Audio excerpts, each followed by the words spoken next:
নমস্কার বন্ধুরা, কেমন আছো সবাই? আজকে আমি আরেকটি রেসিপি নিয়ে আসলাম তোমাদের জন্য। দেখো রেসিপিটি কি আমি রান্না করব, তোমাদের দেখিয়ে দেই। আজকে রান্না করব শিং মাছ। শিং মাছ রান্না করব আজকে লতি দিয়ে। তো প্রথমে আমি শিং মাছগুলো ভালো করে ধুয়ে হলুদ লবণ একটু মরিচ গুঁড়া মাখিয়ে রেখেছিলাম 10 মিনিটের মতো। এখন মাছগুলো আমি একটু ভেজে নেব।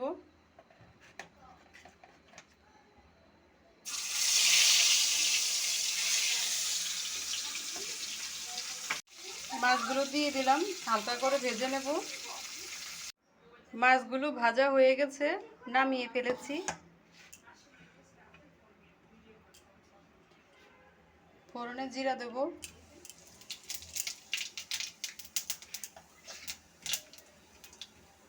দিয়ে দেব পেঁয়াজ কুচি।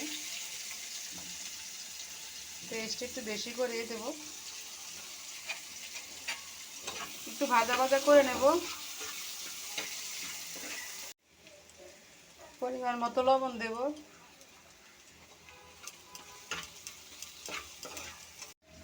পেস্ট একটু ভেজে নিয়েছি।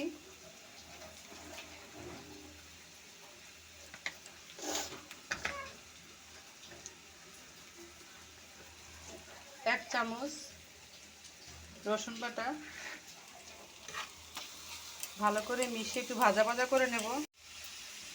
ভাজা ভাজা করে নিয়েছি। এখানে আমি 1 চামচ হলুদ গুঁড়া, মরিচের গুঁড়া, জিরার গুঁড়া আর ধনের গুঁড়া নিয়েছি। এখন দিয়ে দেব, একটু মিশিয়ে নেব।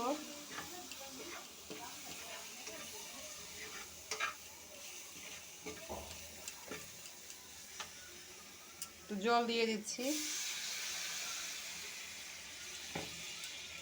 ভালো করে কষিয়ে নেব।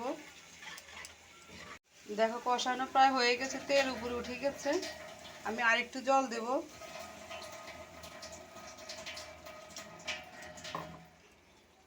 আরেকটু জল দিয়ে একটু কষিয়ে নেব। আবার একটু ঢেকে দেব। ঢাকনাটা উঠিয়ে নেব। এখন এই ভেজে রাখা মাছগুলো দিয়ে দেব।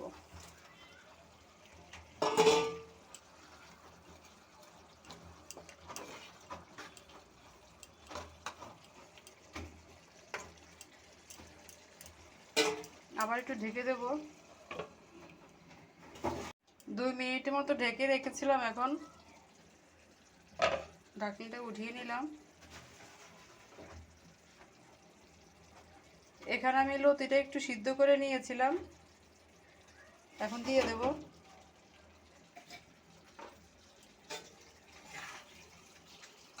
ভালো করে নেড়ে নেব।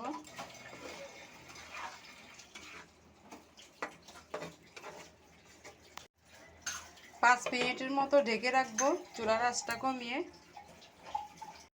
দেখো 5 মিনিট হয়ে গেছে, ঢাকনিটা উঠিয়ে নিচ্ছি। দেখো উপরে তেল উঠে গেছে, অনেক সুন্দর হয়েছে।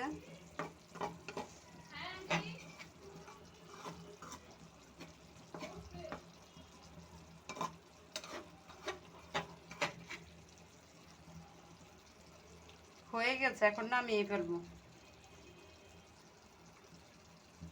দেখো কালারটা খুব সুন্দর হয়েছে।